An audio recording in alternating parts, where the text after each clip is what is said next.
Hey guys, okay, so I wanted to finish up with how God got me to the point of taking everything I learned from my identification of the insecurities and walking me through the healing process and helping me realize how I could make better decisions and realize that I was not, you know, this person who needed to get validation from people that what he thought of me mattered.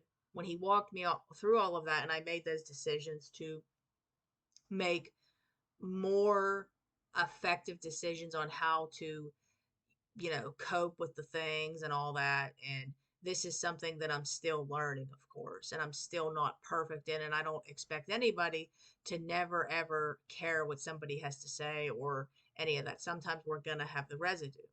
But for, I'd say 80% of the time, I'm pretty good at it now.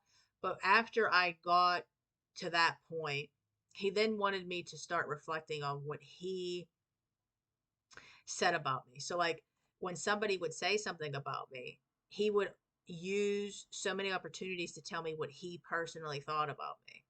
And when he did, at first it was hard to be able to hear because I wanted to mainly, I guess you could say, get validation from other people. But eventually I started to only care mainly what he thought about me. Because if he thought something good about me, that's all that really mattered.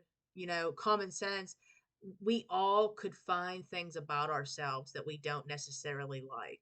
Okay, we could pick about so many things, but that doesn't mean any of it's true. At the end of the day, what someone thinks about us is what their opinion is of us. But what God says about us is truly what matters. But when we take somebody else's opinion of us and we let that affect our day, that's showing that we idolize man's opinion over us, and then the insecurities with that have a lot to do with it all.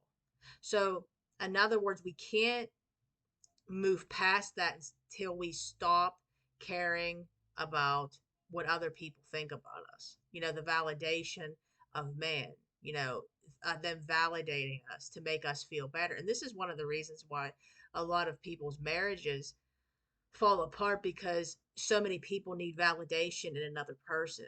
And when at the end of the day, you need to be secure in yourself. So after God had me go through all of that, he then needed me to start maintaining the results.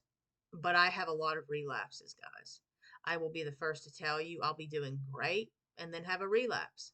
And this is completely okay. This is completely normal. This doesn't mean that you have not healed. This doesn't mean that you have not done great. But what it does mean is you have to keep at it and you have to keep pushing through. Like I said, this doesn't mean you just stop, you keep going. So, in other words, guys, maintaining, I think, is a little bit, what's the word for it? It could be deceptive in a way because you can think, okay, I'm maintaining, but I just had this relapse. Does this mean I'm not healed? No, that doesn't mean you're not healed, but the residue's trying to come back, as Mary and Aaron have said. So, again, I hope that this helps somebody realize that, you know, just because you care what people think, just because you suffer with insecurities of maybe what you look like or, pride, in some way of like how much money you make or the job you're working, doesn't mean that there's anything wrong with it. We always think that somebody else is better than us. But when you start to realize what God thinks about you and what he sees about you, at the end of the day, that's all that really matters. So I really hope that this blessed somebody and that somebody's able to take their insecurities today, write them down, and say, you know what, I'm done today.